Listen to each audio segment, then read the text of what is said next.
નમસ્કાર ખેડૂત મિત્રો, આપ સૌનું કૃષિ ધારા યુટ્યુબ ચેનલમાં સ્વાગત છે।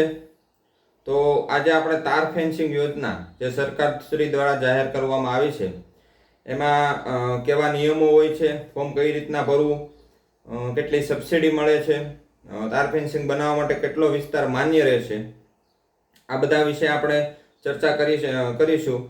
તો સૌપ્રથમ આપણે સબસિડી વિશે જોઈશું કે સબસિડી કેટલી મળશે। તો સબસિડીની રકમ પ્રતિ રનિંગ મીટર એટલે 1 મીટરના આપણને 200 રૂપિયા અથવા થયેલ ખર્ચના 50% મળવાપાત્ર રહેશે। એટલે આપણે ગણતરી 200 રૂપિયાની રાખવાની છે, કારણ કે ખર્ચ 50%થી વધારે થઈ જાય છે, એટલે 200 રૂપિયા આપણે મીટર દીઠ ગણતરી રાખવાની રહેશે। તો ફોર્મ ક્યારે ભરવાના ચાલુ થશે? તો ફોર્મ તારીખ 27/3/2026 થી 26/4/2026 સુધી ફોર્મ ભરવાના ચાલુ થશે। અને આપણે જો ફોર્મ ભરવાના હોય તો 2 હેક્ટર જમીન આપણે મિનિમમ જોઈશે, એટલે ઓછામાં ઓછી 2 હેક્ટર એટલે અંદાજિત 12.5 વીઘાથી ઉપર આપણી જમીન હોવી જોઈએ, તો જ આપણે તાર ફેન્સિંગમાં લાભ લઈ શકીશું। તો આપણે અરજી કરવી હોય તો આ ખેડૂત પોર્ટલ ઉપર 46 જેવા અંદાજિત ખેતીવાડી યોજનામાં ઘટકો છે, તો એમાં આપણે તારની વાડ એ યોજના છે એના ઉપર આપણે અરજી કરવાની છે। એટલે આ ખેડૂતમાં ઘટકનું નામ તારની વાડ આવેલ છે। તો ઓનલાઈન અરજી કઈ રીતના કરવી? ઓનલાઈન અરજી CSC centre, common service centre ખાતે થઈ શકશે, ગ્રામ પંચાયતના VC પાસે થઈ શકે, અને સાયબર કેફેથી પણ અરજી થઈ શકે છે। પોતાની જાતે પોતાના મોબાઈલ દ્વારા અથવા લેપટોપ દ્વારા આપણે જો અરજી કરવી હોય તો આપણે તેનો વિડીયો આપણી YouTube ચેનલમાં મૂકી દીધેલો છે, અને ડિસ્ક્રિપ્શનમાં પણ આપણે તેની લિંક મૂકી દઈશું। તો તે સ્ટેપમાં આપણે ફોલો કરતા જઈશું, એટલે આપણે અનુસરતા જઈશું, તો આપણે જાતે પણ તારની વાડનું ફોર્મ ભરી શકીશું। તો ઓનલાઈન અરજી કરવા માટે કયા ડોક્યુમેન્ટ જોઈશે? તો આધાર કાર્ડની નકલ, બેંક પાસબુકની પ્રથમ પાનાની નકલ, 7/12/8 આપણે જો ક્લસ્ટર ના થતું હોય, 2 હેક્ટર ક્લસ્ટર ના થતું હોય તો આપણે ખેડૂતોને ઉમેરી પણ શકીએ છીએ 2 હેક્ટર કરવા માટે। તો તમામ જૂથમાં હોય તે ખેડૂતોના તમામ 7/12/8 અને મોબાઈલ નંબર, આધાર કાર્ડ સાથે આપણો લિંક મોબાઈલ નંબર હોય તે આપણે જોઈશે। તો ઓનલાઈન અરજી કર્યા પછી ડોક્યુમેન્ટ્સ કોને જમા કરાવવા?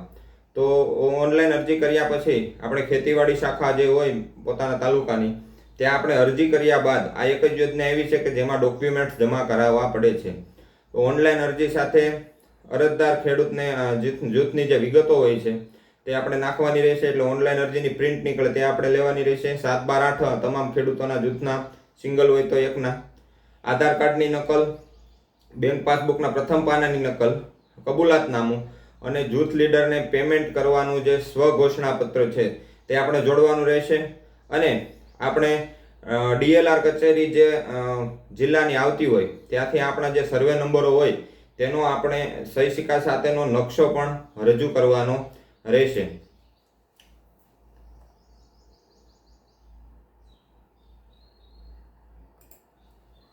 આપણે એની માર્ગદર્શિકા જોઈએ કે માર્ગદર્શિકા શું હોય છે, કે કઈ રીતના આપણે ધ્યાનમાં રાખવાની છે વસ્તુ। તો થાંભલાનું પહેલાં આપણે ખાડાનું માપ જોઈશે કે 0.4 મીટર લંબાઈ, 0.4 મીટર પહોળાઈ અને 0.6 મીટર ઊંડાઈ જેવી આપણે ખાડાનું માપ કરવાનું છે।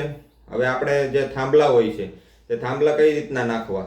તો 2.5 મીટરની ઊંચાઈ હોવી જોઈએ, 25% સુધીની છૂટછાટ ચાલી શકે, એટલે આપણે 7 ફૂટ સુધીના આપણે પોલ નાખી શકીએ છીએ।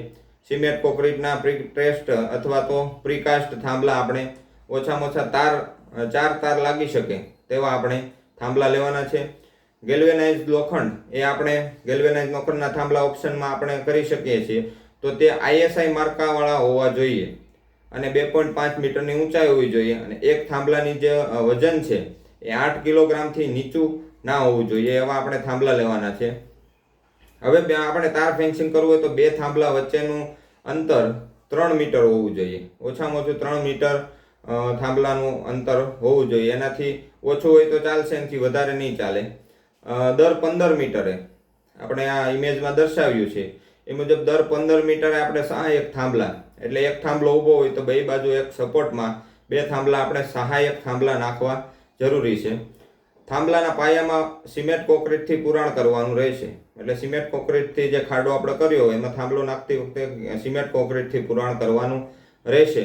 અને કાંટાળો જે તાર છે એમાં એનો નિયમ એવો છે કે ડાયામીટર એનો 2.5 mm હોવો જોઈએ. 2.5 mm નો ડાયામીટર તારનો હોવો જોઈએ અને ડબલ તાર હોવો જોઈએ.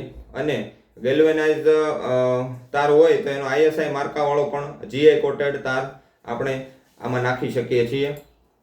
ત્યારબાદ વાડની નીચે જાનવર ખેતરમાં પ્રવેશી ન શકે એ માટે આપણે તારની વાડની ડિઝાઇનમાં નીચે આપણે લોખંડની જાળી જે છે એ ઓપ્શન સ્વરૂપે રાખી શકાય છે.